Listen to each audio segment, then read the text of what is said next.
reading this morning is from James, chapter 3, verses 13 to 18. And it's about the two kinds of wisdom.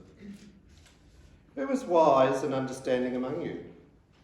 Let him show it by his good life, by deeds done in the humility that comes from wisdom. But if you harbour bitter envy and selfish ambition in your hearts, do not boast about it or deny the truth. Such wisdom does not come down from heaven, but is earthly, unspiritual, of the devil. For where you have envy and selfish ambition, there you will find disorder and every evil practice. But the wisdom that comes from heaven is first of all pure, then peace-loving, considerate, submissive, full of mercy and good fruit, impartial and sincere. Peacemakers who sow in peace raise a harvest of righteousness. This is the word of the Lord. First of all, what is wisdom? First of all, some misconceptions about wisdom. Well, about godly wisdom anyway. Godly wisdom is not about having knowledge and education. I've got a lot of education. I don't know if I've got a lot of knowledge. I certainly wouldn't be good at trivia nights because my education is very narrow, but I do some pretty dumb things at times. So it's not a matter of education and knowledge, it's a matter of what we do with it, really, that's wisdom. It's not about money, having a big house, a flashy car, a swimming pool, the latest fashion clothes and shoes. It's not about those things. It's not about our postcode. It's not about where we live. Two of my daughters are married to brothers and they grew up in Bayswater. The next suburb, Baronia, is, a much more upmarket place than Bayswater. Bayswater's kind of, not a very good place to grow up apparently. But they're lovely lads, these lads. And so godly wisdom is not about postcode. It's not about age. I used to teach Hebrew language at the Baptist Theological College, and I'd ordered a new grammar book in the bookshop in the city, and so I went in, but I just was having a look at some other books as well, and a young store assistant came along and said, actually, a section over there might be better for someone like you. Oh. I kept my mouth shut, which is probably a first, I think, but anyway, I kept my mouth shut, and then eventually I went up to the counter and said, look, I've actually come to get my Hebrew grammar book that I've ordered. Well, he just about fainted, the poor young man, and he said, I'm so sorry, I just assumed. He was, taking me to easy books, and, and he just assumed, and look, all I could do was accept his apology. So it's as though at a certain age we lose a brain, maybe. No, we don't necessarily, and it's not about age. It's not about looking spiritual either. When I was at Bible college, I used to give a young woman a ride home at weekends. She was on the way to where I lived, and she used to come out with super spiritual words all the time, and really I got to the point where I didn't know what she was saying, well, I didn't know much in those days, I still don't. And so she was very fond of saying things were a blessing. Oh, this was a blessing, and that was a blessing, and the other was a blessing. And blessing's a good word, it is, but I really didn't know what she was saying, and so eventually I quite rudely said to her, what do you mean by that? And she couldn't answer me. She was using spiritual words that looked good. She went on to be a missionary in Indonesia, married a local pastor there, and then they came back and pastored a church over here, and then she went into the helping industries, and last time I saw her, she didn't use any super spiritual words at all, I mean, those words are fine, but know what you're saying is all I'm saying. So it's not a matter of looking spiritual. Being wise in godly ways is not a matter of doing heaps in the church either. I don't know how many people I know whose children don't go to church, heaps and heaps and heaps. And you know, some of those children say, I was fed up with my parents just spending all their time in church and neglecting us children. And, you know, I honestly think it's good to do a lot in church. Don't stop doing what you're doing, please. But I honestly think that some people are just trying to buy their way to heaven by the amount they do. You know, by going to more meetings, by doing the gardening, by, you know, all sorts of things. But we don't need to do things to be saved. Jesus has done all of that. Jesus died for us and rose again. All we need to do is believe. Yes, we can go and do those things as well as look after our families, not neglect our families. But that's not a measure of godly wisdom, how much we do. The Oxford Dictionary says that wisdom is the knowledge of what is right, coupled with judgment as to action. So in other words, it's doing smart things as well. It includes prudence and common sense. We would say, does it pass the pub test? Does it work? We might even say that godly wisdom is being, you know, truly spiritual. God is not impressed with people who think they are better than the rest of us. We are all equal in God's eyes. None of us is any better than anyone else. We all have unique gifts and abilities. God has made us different for a reason, so that we can complement each other and help each other. I mean, I really do wish that I had Nola's cooking skills, and she's teaching me to make scones. Would you believe that? I made them with my granddaughters. They weren't as nice as Nola's, but we did make them. But I just, for some unknown reason, don't have those skills. I'm trying. Some of us are better at gardening. Some of us are good at Bible study. Some of us are good at caring for others and, you know, having a listening ear. Some of us are good at relating to a variety of people and treating them with acceptance and respect. God has given us different gifts and abilities so that we can use them in His service, so that we can cover all the bases. You know, one person doesn't have to do everything. You know, we share it all out, and we cover everything that God wants covered in our church and in our community. We need to constantly ask God for wisdom in what we do and how we relate to each other. We need to be discerning, sensible, loving, kind, caring, and respectful. The book of James, you know, it says it was written by James, but it doesn't really explain who James was. But tradition tells us that James was the brother of Jesus and a leader of the church in Jerusalem. It may have been one of the earliest Christian writings, possibly written between 50 and 60 AD. We think that the letters were written before the Gospels, and they were written, you know, to advise the young churches as they worked out what this Christianity was all about, as they worked out what following Jesus meant in their lives. It was Jewish in nature. It reflects a time before the church had split off from the synagogue. You know, originally the churches were closely related or even met in the synagogues. And Christians were still counted as Jews. You know, they hadn't split off by this stage. It was written to the 12 tribes scattered among the nations. So probably a variety of churches it was written to, but we don't know which particular churches. It addresses everyday issues that faced the early Christian churches, as did all the letters that we have in our Bible.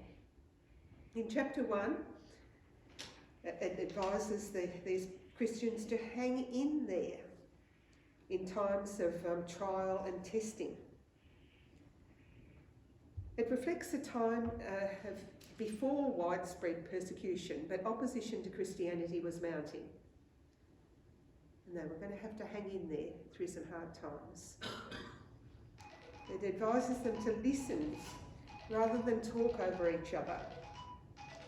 Not to be angry, but to be careful. Is that someone's phone? Yeah. I think so. Yeah? Got it under control. Pesky critters, aren't they, these phones? And not to be angry, but to be careful in what we say and to care for the needy in the community. It tells us not to play favourites, to put our faith into action in our deeds, and to watch what comes out of our mouths. We can do so much damage with our tongues. We often, when I was growing up, I don't know about you, did you hear people say that look, sticks and stones can break your bones, but words will never hurt you? It's utter rot. Words can be very hurtful and can stay with us for our entire lives and continue to hurt us. And we need to block those words that people said to us thoughtlessly or nastily in years gone by. Maybe 50, 60 years ago they said it, and we can still remember them. And they should never have hurt us in the first place, and we should block them and not allow them to hurt us again. We need to be careful of our words, because nasty words can do a lot of damage that stays with us. Then James turns to the issue of true wisdom that comes from God. Obviously, there were some boastful people in the churches he was writing to who thought they were better than everyone else. So James writes, "Who is wise and understanding among you? Let him show it by his good life, by deeds done in humility that comes from wisdom." So true wisdom and understanding is practical. It shows itself in people's lives. Truly wise people are humble folk who ask God for wisdom, then quietly get on with the job of living good lives and helping others. It's pretty practical. And boasting is not on. Look, I wonder why people boast. Sometimes I think they honestly think they're better than everyone else, but sometimes I think it comes from a feeling of inferiority, maybe, that they don't feel as though they're as good as the next person, so they've got to try and appear better than they are. I don't know why people boast, but some people do it. It's not necessary to boast. God has made us and loves us just as we are. We are perfect in God's sight. Humility is the way to go for the Christian. Jesus died for us and rose again to give us loving and meaningful lives. Our task is to trust him and live in his ways, always asking him for wisdom in everything we do. James goes on to discuss selfish ambition, putting others down and boasting about things that are simply not true. In verse 14, "But if you harbour bitter envy and selfish ambition in your hearts, do not boast about it or deny the truth." James points out that claiming to be something we aren't is not true wisdom. In verse 15, "Such wisdom does not come down from heaven. It is earthly, unspiritual, of the devil." If we are selfish and boastful and constantly putting each other down, we are ruining the church's reputation. We're giving it a bad name, and we're causing divisions. In verse 16, it says, "For where you have envy and selfish ambition, there you find disorder and every evil practice." Selfish boasting, making ourselves out to be better than we are, is not wisdom. In fact, it is extreme foolishness. One church I was in quite a number of years ago, there was a woman who had done the rounds of several churches, and she was just a divisive person. Very capable woman, led a very good Bible study, But she just had it in for the pastor. She hated him. And she would just criticise him every chance she got. Then she would hold special meetings. You know, meetings like for the missionaries, for outreach, for caring for others, things that sounded good. And then you went to the meeting. It really was just a platform for her to criticise the pastor. She was so divisive. That pastor I do a coffee with regularly, he's just turned 90, and he's still hurt by her actions. The one redeeming thing was that she did it to other pastors as well, so it wasn't only him. But she was just so divisive. True wisdom comes from heaven. True wisdom comes from God. James gives us a beautiful description of wisdom in verse 17. But the wisdom that comes from heaven is first of all pure, then peace-loving, considerate, submissive, full of mercy and good fruit, impartial and sincere. Heavenly wisdom does not take sides, doesn't try to turn everyone against each other, doesn't try to constantly prove others wrong. Now, when disagreements happen in the church, as they inevitably do because we've got people in churches, then Matthew chapter 18 tells us how to go about solving them. If your brother sins against you, go and show him his fault, just between the two of you. If he listens to you, you have won your brother over. But if he will not listen, take one or two others along, so that every matter may be established by the testimony of 2 or 3 witnesses. If he refuses to listen to them, tell it to the church. And it goes on with, what else to do. So talk to each other. Try to work out with love and forgiveness.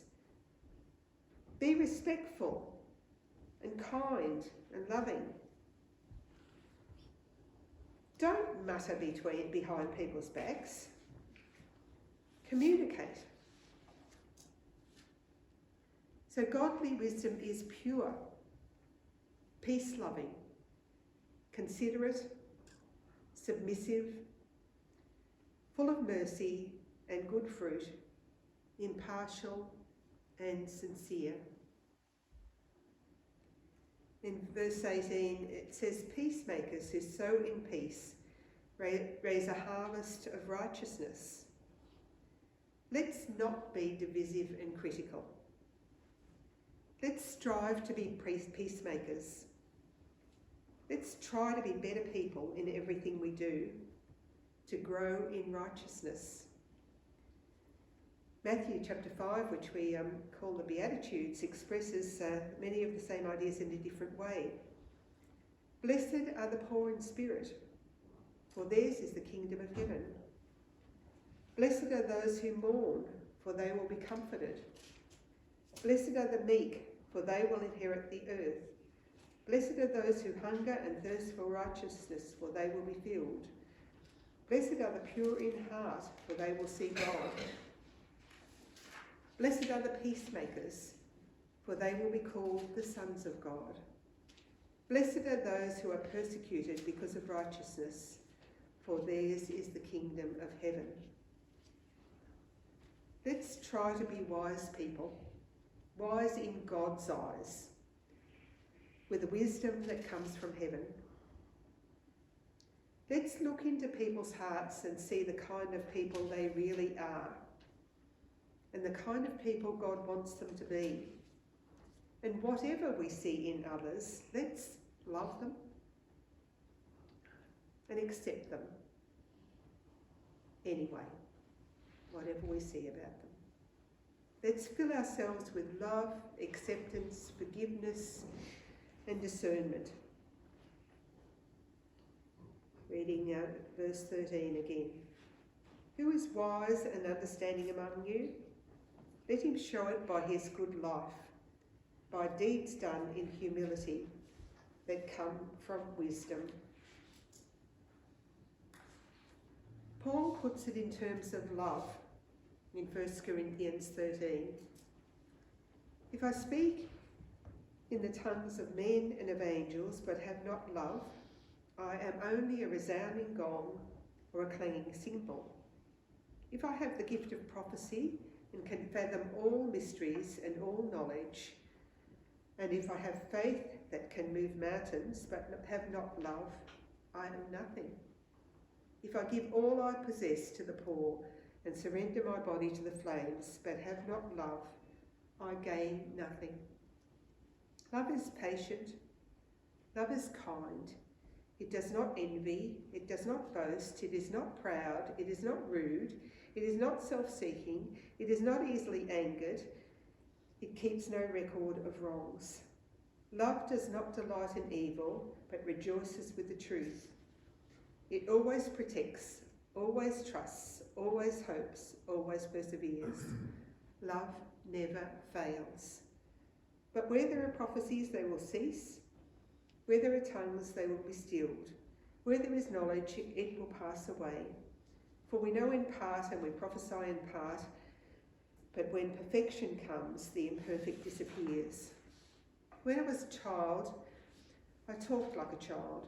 I thought like a child. I reasoned like a child. When I became a man or a woman, I put childish ways behind me. Now we see but a poor reflection as in a mirror. Then we shall see face to face. Now I know in part, then I shall know fully, even as I am fully known. Now these three things remain: faith, hope, and love. But the greatest of these is love. Love is the key to being spiritual. Love is the key to godly wisdom.